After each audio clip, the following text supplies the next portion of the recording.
పేదల సొంతింటి కలను సాకారం చేయాలనే ఉద్దేశంతో ప్రభుత్వం జగిత్యాల జిల్లా కేంద్రంలోని నూకపల్లి శివారులో డబుల్ బెడ్రూమ్ ఇండ్లు నిర్మించింది. 4520 డబుల్ బెడ్రూమ్ ఇండ్లు నిర్మించగా అందులో 4200 ఇళ్లను ఇప్పటికే లబ్ధిదారులకు కేటాయించారు. అయితే తాజాగా మున్సిపల్ అధికారులు చేపట్టిన ఆకస్మిక తనిఖీల్లో లబ్ధిదారులు ఆందోళనకు దిగారు. తమకు కేటాయించిన ఇళ్లలో నివాసం ఉండని వారి కేటాయింపులను రద్దు చేస్తామని మున్సిపల్ కమిషనర్ హెచ్చరించడంతో లబ్ధిదారులు ఆగ్రహం వ్యక్తం చేస్తున్నారు. దీనిపై మరింత సమాచారం మా ప్రతినిధి ప్రవీణ్ కుమార్ అందిస్తారు. జగిత్యాల నూకపల్లి పరిధిలో ఉన్నటువంటి 4000 డబుల్ బెడ్రూమ్ ఇళ్ల సంబంధించి అయితే ప్రధాన సమస్యలు అయితే ఇక్కడ ఉన్నవారైతే ఎదుర్కొంటున్నట్టు తెలుస్తున్నది. అయితే అదేవిధంగా మనం చూసుకున్నట్టయితే జగిత్యాల జిల్లా నూకపల్లిలో 4000 డబుల్ బెడ్రూమ్ ఇళ్లనైతే ప్రభుత్వం ప్రతిష్టాత్మకంగా ఇవ్వడం అయితే జరిగింది. ఈ ఇళ్లలో మాత్రము సరైన సదుపాయాలు లేవని చెప్పేసి అయితే ఆవేదన వ్యక్తం చేస్తున్నారు. పలుమార్లు ప్రజావాణిలో కంప్లైంట్ చేసినప్పటికీ కూడా ఇప్పటికి కూడా సరైన సదుపాయాలు ఏర్పాటు చేయలేకపోతున్నారు అని చెప్పేసి అయితే వారు ఆవేదన వ్యక్తం చేస్తున్నారు. ఇక్కడ నుండి స్కూల్కి వెళ్ళాలన్నా, అదేవిధంగా ఏదైనా ప్రమాదం జరిగితే ప్రథమ చికిత్స చేయాలన్నా ఇక్కడ ఎలాంటి ఏర్పాట్లు లేవు. అదేవిధంగా బస్సు సౌకర్యం కూడా లేదని చెప్తున్నారు. మనతో పాటు కాలనీ వాసులు ఉన్నారు, వారిని అడిగి తెలుసుకుందాం. చెప్పండి అమ్మా, మీకు ఎలాంటి సమస్యలు ఉన్నాయి ఇక్కడ? ఈడ మెయిన్ అయితే ఈడ బస్సు లేరు, మళ్ళా వచ్చి ఉండాలంటే ఏమీ లేరు. ఈడ ఫోన్లు నడవయి, ఆఫీస్ ఈడ వచ్చి ఉండాలని అంటే పనికి పోయేటోళ్ళు ఎట్లా పోతారు? రోడ్లు సౌకర్యం లేరు. గింత వాన వచ్చేటోళ్ళకే మొత్తం రోడ్లు నిండిపోతాయి. వచ్చేపోతే వల్ల బాగా ఇబ్బంది. రోడ్లు పొంటూ లైట్లు లేవు. పిల్లలు స్కూల్కి వెళ్ళాలంటే భయమే. ఎట్లా వెళ్తారు? రోజుకు 3000 4000 పెట్టి ఎట్లా వెళ్తారు? ఇక అదే లాభం కిరాయికున్న న్యాయం కదా జైతాల కాడ. మేము ఇంత దూరం వచ్చి ఉండి కిరాయిలు పెట్టే బదులు ఏమీ లేరు. ఈడ ఉండాలంటే ఫోన్లు సిగ్నల్ లేవు. ఆ బాగా ఎక్కాలంటే ఫోన్లు అయితే అసలే నడవాయి. ఫోన్లు నడవకపోతే లాభం ఏంది? ప్రజెంట్ ఇక్కడ డంప్ యార్డ్ వేసి ఇక్కడ పొగ వస్తున్నది, ఆరోగ్యం ఖరాబ్ అవుతుంది. మొత్తం చెత్త అంతా తీసుకొచ్చి పెడుతుండ్రు. చెత్త అంతా ఇక్కడ పెడుతుండ్రు.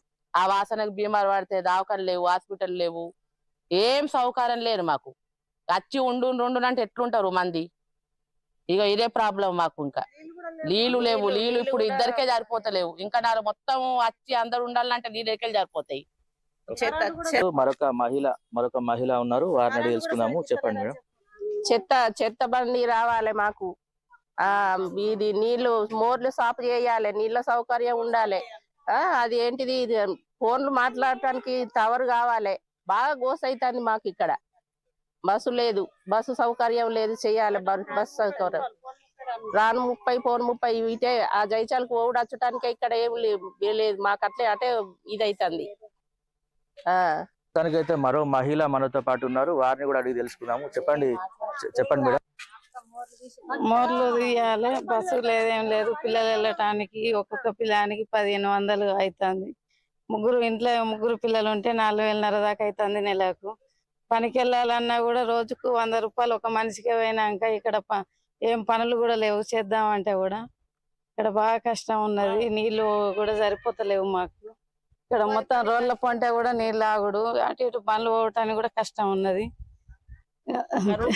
మాకు. పని మోర్లు చెట్లు కొట్టేయాలి, మోర్లు సాఫ్ చేయాలి. అయితే అదే విధంగా మనం చూసుకుంటే అయితే ఇక్కడ ఎలాంటి సదుపాయాలు కల్పించడం మీద అని చెప్పేసి అయితే కాలనీ వాసులు అయితే కోరుతున్నారు. ఇక్కడ ఉన్న వారికి అయితే పలు సౌకర్యాలు కల్పిస్తే బాగుంటుందని చెప్పేసి ప్రభుత్వాన్ని వేడుకున్నప్పటికీ కూడా ప్రభుత్వం స్పందించడం లేదు, అధికారులు కూడా స్పందించలేదు అని చెప్పేసి అయితే వీరు వాపోతున్నారు. ప్రస్తుతానికి అయితే ఇప్పుడు ఉన్న స్కూల్ విద్యార్థులకు స్కూల్ పంపించాలంటే దాదాపు నెలకు 3000 రూపాయలు ఆటో ఛార్జ్ పెట్టాల్సిన పరిస్థితి వస్తుంది. అదేవిధంగా ఇటు అంబులెన్స్ల పరంగా చూసుకున్నట్టయితే ఏదైనా ప్రమాదం జరిగితే వచ్చే పరిస్థితి లేదు. అదేవిధంగా ఫోన్ సిగ్నల్ ప్రధానంగా ఎవరికైనా కాల్ చేద్దామంటే ఫోన్ సిగ్నల్స్ కూడా లేవని చెప్తున్నారు. ఇటు మోర్లు కానీ ఇటు డ్రైనేజీ వ్యవస్థ కానీ బాగులేదు. సరైన సదుపాయాలు లేకుండానే ఇండ్లు ఇవ్వడానికి కేటాయించడం జరిగింది. ఇది ఏదైతే ఉన్నదో సక్రమంగా ప్రజలకు అనుకూలంగా అన్ని కల్పించితేనే బాగుంటుందని చెప్పేసి అయితే ప్రభుత్వాన్ని వేడుకుంటున్నారు. కెమెరామెన్ సంతోష్తో ప్రవీణ్ కుమార్, జగిత్యాల నుండి. అయితే